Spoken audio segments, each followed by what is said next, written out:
right, in this week's workout, all I need is 12 minutes. That's all I need. This is not a strength workout. This is just a nice movement snack conditioning workout. You can do it in conjunction with something a little bit heavier. Go into one of the non-follow along workouts first and then finish up with this. You're just going to hit play. You're going to get going. So it's going to be 4 different exercises. We're going to go 3 rounds through this. We're going to go light, ideally 2 bells, a light and a medium. But if you only have one, go with something lighter. So this is perfect for beginners. You either still call this a kettlebell, you're still not quite sure. I'll feed you baby birds. I'll make sure that you go through this so safely, so perfectly, so that you can get the most from this and you don't hurt yourself. So it's already too much talking. Let's get started. We're going to go 3 times through this. I will lay it all out for you. So we're going to go 30 seconds on, 30 seconds off. We're going to start off in the half kneeling position. So on one knee, and we're going to go into a 2-hand press. You're going to hold the bell with the handle, and then the other part of the bell, you're going to hold with your other hand. So from right here, we're going to stay in this half kneeling position and go for it. So I'm going to press all the way overhead, bring it right back down.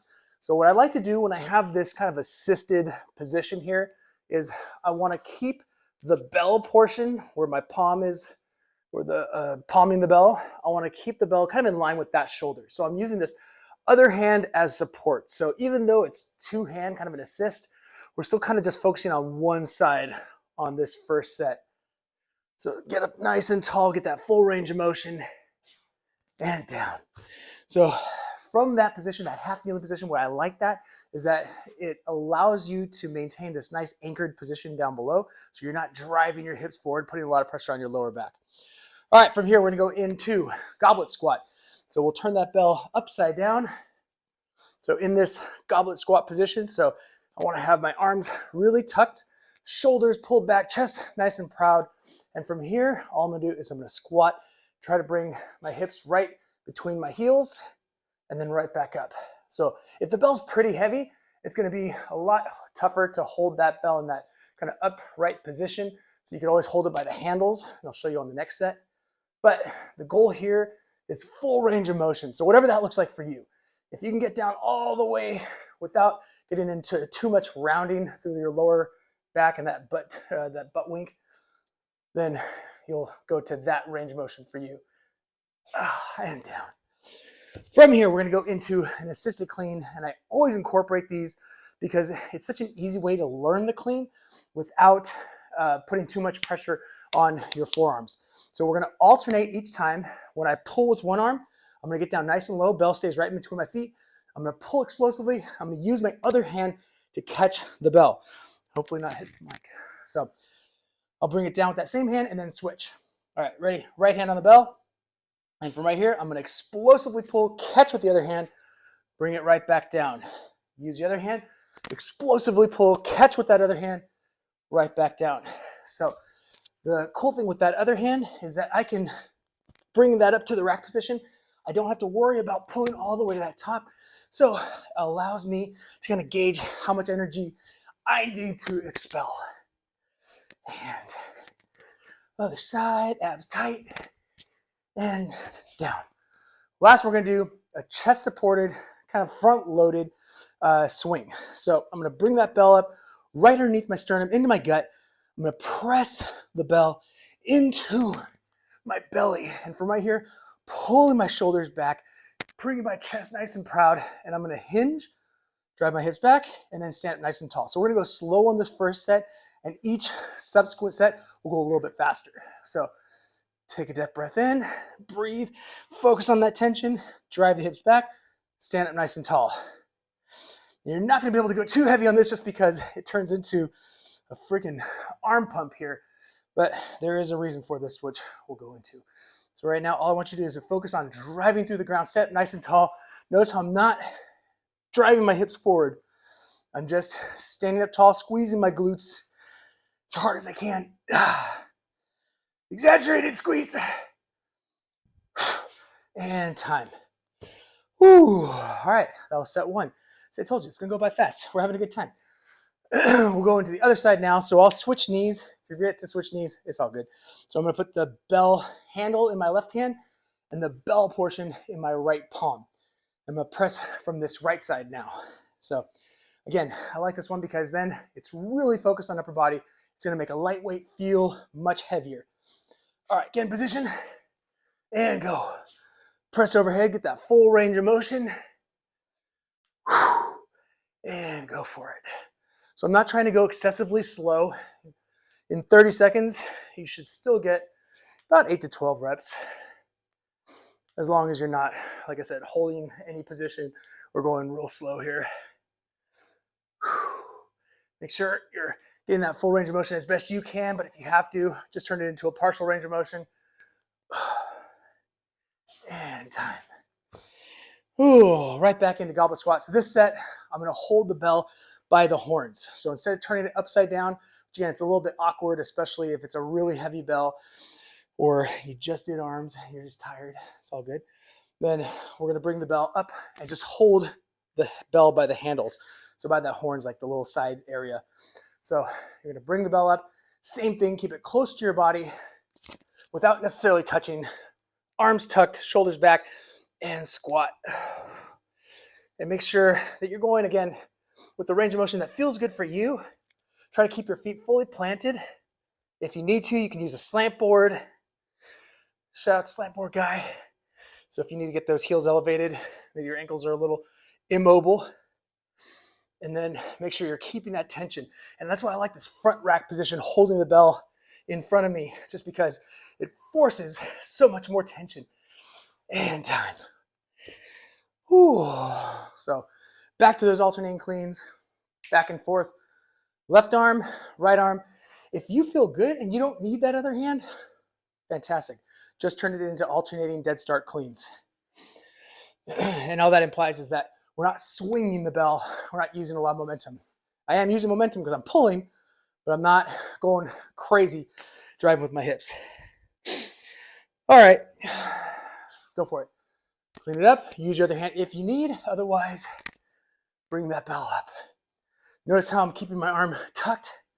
I'm not bringing that elbow up high when I catch it, and I'm definitely not bringing that elbow out in too much of either direction. I'm trying to keep it pretty much vertical. So as that bell gets heavier, you might have to come in a little bit more. Otherwise, keep it nice and tucked. You can go a little faster. Oh. Whew. That's a fun one. So now, same idea, chest supported or front loaded, but I'm gonna go a little bit faster. So I'm gonna match my breath, breathe out as I stand up, breathe in as I come right back, but the whole time I'm imagining I'm just bracing for a punch. And I'm telling you, even in 12 minutes, you get that heart rate up, get that conditioning going, baby. Makes it just fun. All right, so press that bell in and breathe in, breathe out. In, out, just like that. So we'll go about like a 50% speed here. So I'm not stopping in any position. I'm doubling down my tension on my abs to make sure I'm not putting too much pressure on my lower back. Slight bend in the knees, I'm not locking them out. Speed up a little bit, and time. Oh, that was round 2. We got one more round, and then you're almost done. So on this last set, we'll go into the tall kneeling, so both knees on the ground, and I'm gonna hold the bell just by the handles and press evenly with both hands. So rather than in that assisted position. So we did one side a little bit more focused on the first set, then the second side on the next set. Now we'll do both. All right, so grab the bell. This one you might not be able to get all the way overhead. If you can, awesome. If not, no worries. Even if you just get to that half range of motion. Make sure though, as you get to that top, you're not putting too much strain on your neck. So you're not jutting your head forward. So you can look up slightly as you do this. Abs tight, butt tighter. And bring it down even a little bit lower just to make it a little bit tougher on my forearms, my biceps. And time. Ooh, last goblet squat. So either way, dealer's choice. You can turn it upside down. You can hold it by the horns. Whatever feels good for you. And by feels good, I mean is less uncomfortable than the first one. Already getting sweaty. It's not even hot in here. I did get about 2 hours of pickleball this morning. And if you're a pickleball fan, you know what's up. And if you're not, well, I'm going to convert you. All right, go for it. So now, because this is the last set, try to go at a pretty even clip. So don't pause in the top or the bottom unless you have to. Abs tight. If you absolutely have to, just put the belt down, go into bodyweight squats. Make sure your knees are tracking over toes. Oh, great job. Keep it going. So those knees aren't coming in. And time. Oh, I'm getting sweaty. I'm getting sweaty. We're going to the alternating cleans. I'm only using 35 pounds, but because I'm talking, it's a little bit tougher. But that 30 on, 30 off, so good for some conditioning. Get the endurance up. All right, back into alternating cleans. Again, use the hand if you need to. If you don't have to, don't. If you're fancy, you can go into switch cleans where you bring it up, catch with the other arm. Otherwise, just go into alternating dead start. Abs tight, don't forget that. Drive through the ground. Don't forget that either.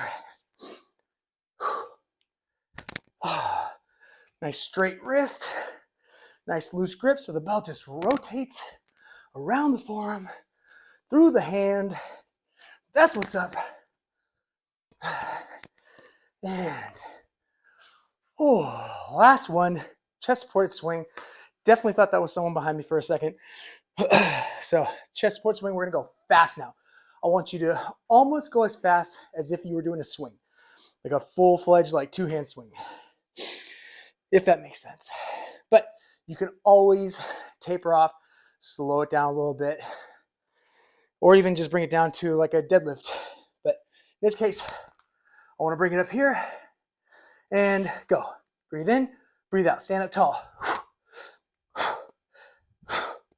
So even when I'm breathing out, I'm not letting all my air out. I'm keeping some tension through my abs to make sure that I'm not putting too much strain on my lower back. So there's real sweat happening. Pulling that belt into my belly even tighter. And that's time. Yeesh. Yeesh. Timer pause. Yes, thank you.